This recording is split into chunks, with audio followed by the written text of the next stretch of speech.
आज का अफगानिस्तान 5500 साल पहले गंधार हुआ करता था और हिंदुस्तान आर्यव्रत। तब से लेकर आज तक दुनिया का जियोग्राफी अब बदल गया, लेकिन कुछ नहीं बदला तो वो गंधार का नसीब कहते हैं कि एक श्राप है जो कभी गंधार को शांति से जीने नहीं देता। इतिहास में की गई एक ऐसी गलती जिसका खामियाजा गंधार आज तक भुगत रहा है। हिंदू धर्म ग्रंथ में लिखी बातें आज भी प्रासंगिक दिखाई देती हैं। बताया जाता है कि गंधारी का दिया हुआ एक श्राप गंधार यानी आज के अफगानिस्तान की छाती पर नासूर बनकर आज भी रिश्ता रहता है। नमस्कार, जय हिंद। सब तक देख रहे हैं आप। इस वीडियो में हम आपको बताएंगे कि क्या गंधार वाकई गंधारी का दिया श्राप झेल रहा है। साथ ही आप ये भी जानेंगे कि आखिर गंधारी ने गंधार यानी आज के अफगानिस्तान को कौन सा श्राप दिया था। इतना ही नहीं, इस वीडियो में आप ये भी जानेंगे कि आखिर वो कौन सी वजह थी कि गंधारी को अपने मायके यानी गंधार को श्राप देने पर मजबूर होना पड़ा। हिंदू ग्रंथ महाभारत के अनुसार पांडवों के पितामह भीष्म ने गंधार राज परिवार के ज्यादातर लोगों का वध कर दिया। कहा जाता है तब से लेकर आज तक मौजूदा अफगानिस्तान और तब के गंधार तक ने कभी चैन से सांस नहीं ली।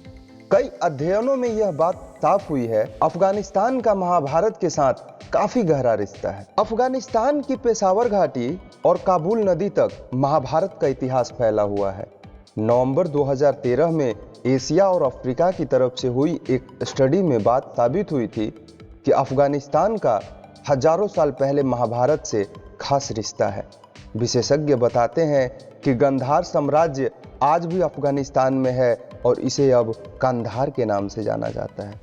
गंधार का एक बड़ा हिस्सा उत्तरी पाकिस्तान और कुछ हिस्सा पूर्वी अफगानिस्तान में है। गंधार साम्राज्य पोथोहार, पेशावर घाटी और काबुल नदी घाटी तक फैला था। गंधार शब्द का जिक्र ऋग्वेद, उत्तर रामायण और महाभारत में मिलता है। महाभारत की घटना वो कारण था जिसे गंधार को श्रापित करने का सबब माना जाता है।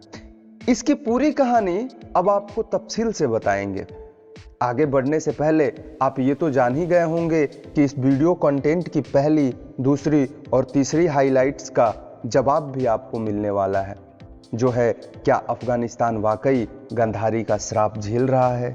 साथ ही आप ये भी जानेंगे कि आखिर गंधारी ने गंधार यानी आज के अफगानिस्तान को कौन सा श्राप दिया था और आखिर वो कौन सी वजह थी कि गंधारी अपने मायके यानी गंधार को श्राप देने पर मजबूर होना पड़ा। महर्षि वेद व्यास के लिखे ग्रंथ महाभारत के मुताबिक करीब 5500 साल पहले राजा सुबल गंधार पर राज करते थे। उनकी एक बेटी भी थी जिनका नाम था गंधारी। जिस दौर का जिक्र महाभारत में मिलता है उस दौर में आर्यव्रत की सीमाएं गंधार से लगा करती थी। तत्कालीन हस्तिनापुर और आज की दिल्ली, मेरठ, मथुरा, बुलंदशहर, आगरा और आसपास के इलाके हस्तिनापुर साम्राज्य का हिस्सा हुआ करते थे। इसी हस्तिनापुर के राजकुमार थे धृतराष्ट्र, जिनके साथ गंधार की राजकुमारी का विवाह हुआ था। धृतराष्ट्र जन्म से अंधे थे, लिहाजा गंधारी ने शादी के बाद अपनी आंख पर पट्टी बांध ली और पतिव्रत धर्म के अनुसार अपने पति के समकक्ष होकर हस्तिनापुर चली आई। गंधारी के एक शकुनी नाम का भाई था। जब गंधारी के पिता सुबल की मृत्यु हुई तो गंधार का सारा राजपाट शकुनी के हाथ आ गया। अब क्योंकि भीष्म ने सुबल के पूरे परिवार को नष्ट कर दिया था तो उनका बदला लेने के लिए शकुनी ने एक साजिश रची। साजिश थी कि कौरवों और पांडवों को लड़वाकर पूरी हस्तिनापुर का नाश करने की। वो अपनी बहन और जन्मांत बहनोई का पक्षकार बनकर अपनी बहन के ससुराल यानी हस्तिनापुर आ गया और कौरवों और पांडवों में फूट डाल दी। और इसी फूट का नतीजा महाभारत के रूप में सामने आया, जिसमें गंधारी के 100 पुत्र पांडवों के हाथों मारे गए। अपने 100 पुत्रों को खोने के बाद गंधारी ने क्रोध की आग में जलते हुए शकुनी को यह श्राप दिया था कि मेरे 100 पुत्रों को मरवाने वाले गंधार नरेश, तुम्हारे राज्य में कभी शांति नहीं रहेगी। गंधारी का श्राप फलीभूत हुआ और डिस्ट्रक्टिव सोच वाले शकुनी के बेटे के राज में भी गंधार की प्रजा सुखी नहीं रही। ऐसा माना जाता है कि पांडवों के हाथों पराजय के बाद सैकड़ों वंशज अफगानिस्तान में आकर बस गए थे। यहाँ उन्होंने शकुनी के प्रांत गांधार में शरण ली थी। यहाँ से वो धीरे धीरे इराक और सऊदी अरब में जाकर बस गए थे। महाभारत काल की समाप्ति के बाद यहाँ धीरे धीरे बौद्ध धर्म का प्रचार प्रसार होने लगा। यहाँ तक कि एशिया के कुछ भाग में बौद्ध धर्म तेजी से फैलने लगा। भगवान शिव की पूजा यहाँ से धीरे धीरे खत्म होने लगी और इसके बाद बौद्ध धर्म के अनुयायी अपने धर्म का बढ़ावा देने लगे। मुस्लिम शासकों के यहाँ कब्जा करने से पहले कई मौर्य शासकों ने यहाँ पर राज किया। उसके बाद 11वीं शताब्दी में यहाँ महमूद गजनवी ने अपनी सत्ता स्थापित कर ली और इसी तरह गांधार बन गया कांधार, जो कि अब यहाँ कंधार के नाम से एक शहर के रूप में जाना जाता है। ऐतिहासिक साक्ष्य बताते हैं कि उस गांधार राज्य में वर्तमान के उत्तरी पाकिस्तान का भी कुछ हिस्सा शामिल था। एक दौर ऐसा भी आया जब विश्व विजय के अभियान पर निकला सिकंदर अफगानिस्तान के मुहाने पर पहुंचा। एक साल के भीतर उसने अंटोलिया, मेसोपोटामिया और पर्सिया पर कब्जा कर लिया था।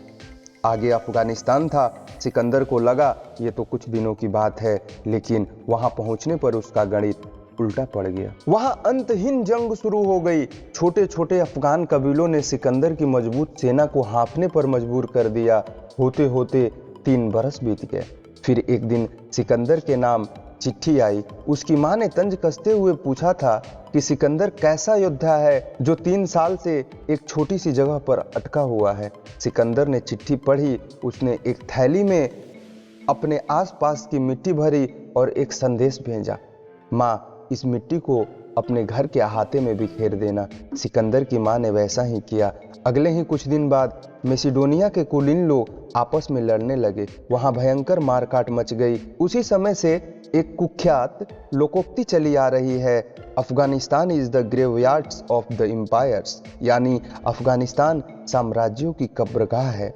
सिकंदर ने बाद में अफगानिस्तान को जीता भी, लेकिन बहुत लंबे समय तक उसका राज नहीं चला। जितने भी समय शासन रहा वहां खून खराबा होता रहा। 19वीं सदी में यही हाल ब्रिटिश राज का हुआ। दुनिया के तमाम हिस्सों पर कब्जा करने वाले अंग्रेज अफगानिस्तान पर कभी तसल्ली से शासन नहीं कर पाए। अब जब तालिबान ने फिर से अफगानिस्तान को अपने कब्जे में ले लिया है, गांधारी के उस श्राप को लेकर फिर से चर्चा शुरू हो गई है। ऐसा माना जा रहा है गांधारी के श्राप के दर्द से गांधार आज तक उभर नहीं पाया है। दोस्तों, ये वीडियो आपको कैसी लगी कमेंट जरूर कीजिएगा। वीडियो देखने के लिए धन्यवाद। आप इस चैनल को लाइक करें, शेयर करें और सब्सक्राइब करें। जय हिंद।